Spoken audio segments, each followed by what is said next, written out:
Buhay mga suki, ito ngayon ang aking recipe, ang itlog. 4 na itlog.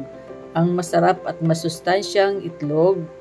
Ayan, samahan nyo ako mga suki. Simulan na natin.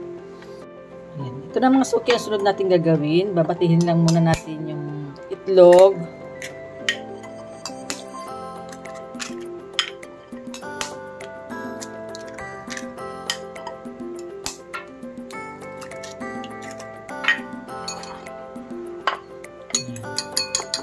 Wala tayong ilalagay muna dito.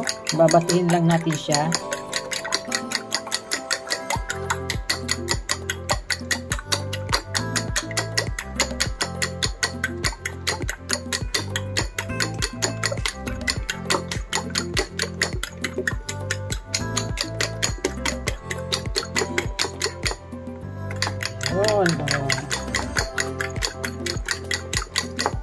Ayan, bati-bati na siya mga suki.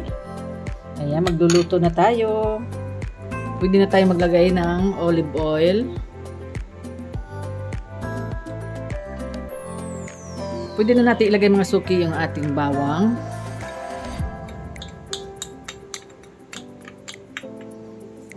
Medyo malamig pag konti ang ating mantika. Mabilis lang naman siya. Pwede na rin natin ilagay yung ating sibuyas na puti.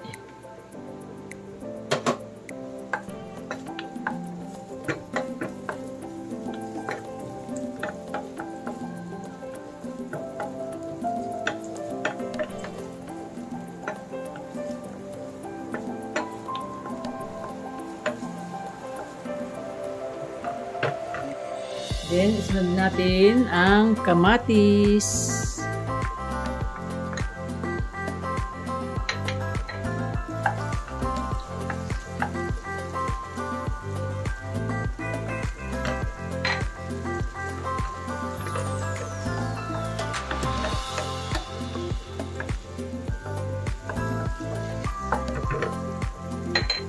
Then, maglalagay tayo ng paminta.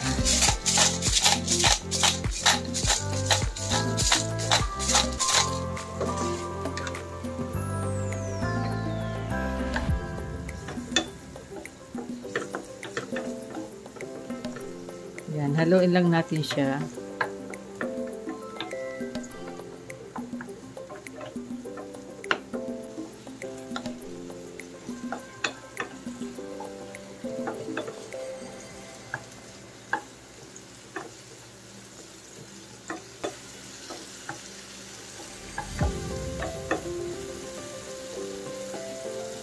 Ayan, pwede na natin ilagay yung ating binating itlog.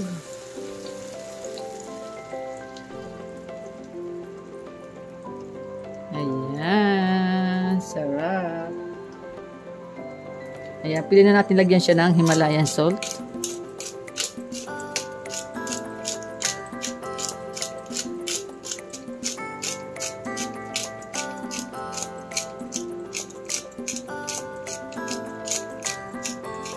Ayan, napakasarap po.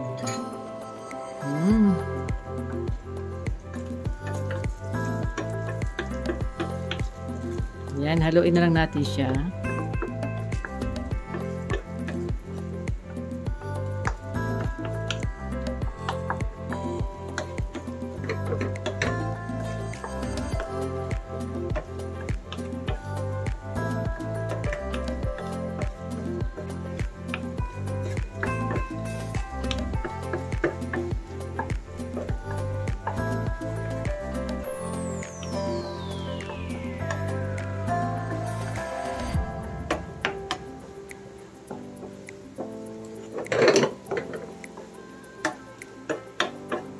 Yan, luto ng mga suki yung ating scrambled eggs. Yan, itatabi muna natin siya. Yan, maglalagay tayo ng olive oil.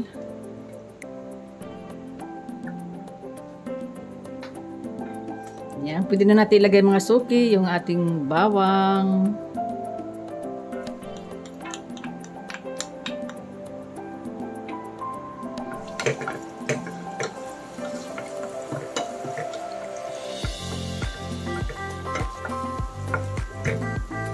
Kaya isusunod na natin yung sibuyang puti.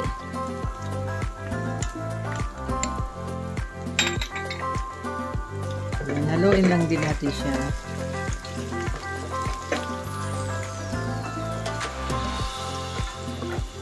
Ayan, lagyan natin siya ng paminta. Ayan, maglalagay din tayo ng paminta mga suki.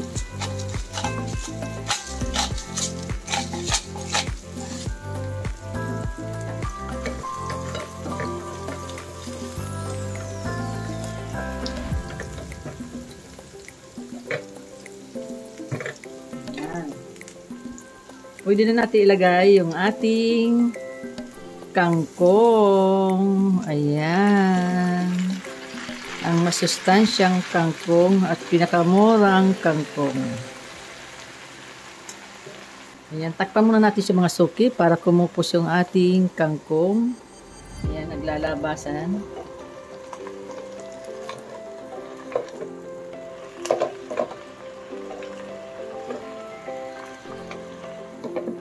Tingnan na natin mga suki. Ayan, kumupos na yung ating kangkong. Pwede na natin siyang haluin.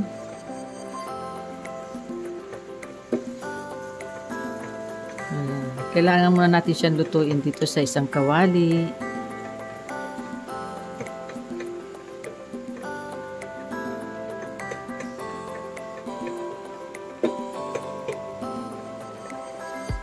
Ayan, takpan ulit natin siya hanggang sa maluto na.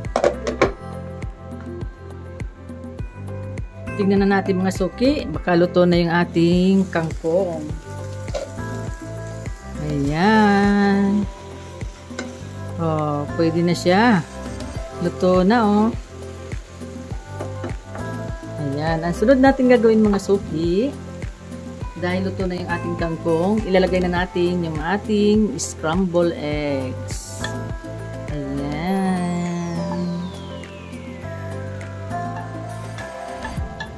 Perfect na ang ating masarap at masustansyang ulam. Ayan. Haluin na lang natin siya. Ayan, para maglahok na yung ating kangkong sa ating scrambled eggs. Ayan.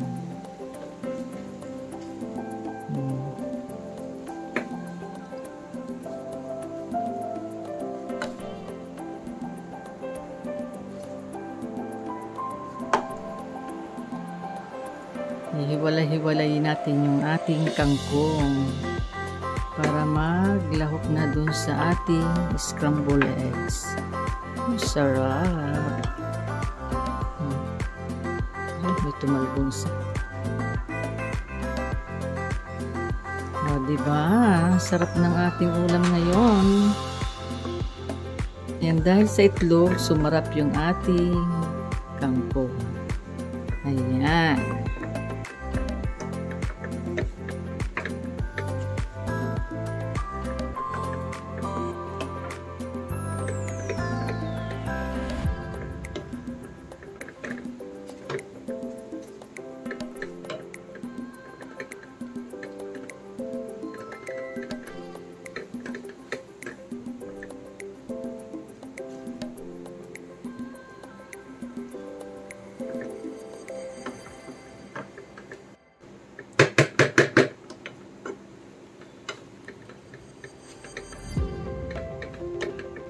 Ayan, luto na yung ating masarap na ulam. Ayan, luto na siya mga suki. Pwede na natin siyang ahunin. Ayun, oh. Sarap.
Ayan. Ito na mga suki ang aking vlog for today, ang aking masarap at masustansyang recipe. Maraming salamat po sa lahat ng mga nanood. God bless po. Bye-bye. Ingat po kayo. Tiki, man time na.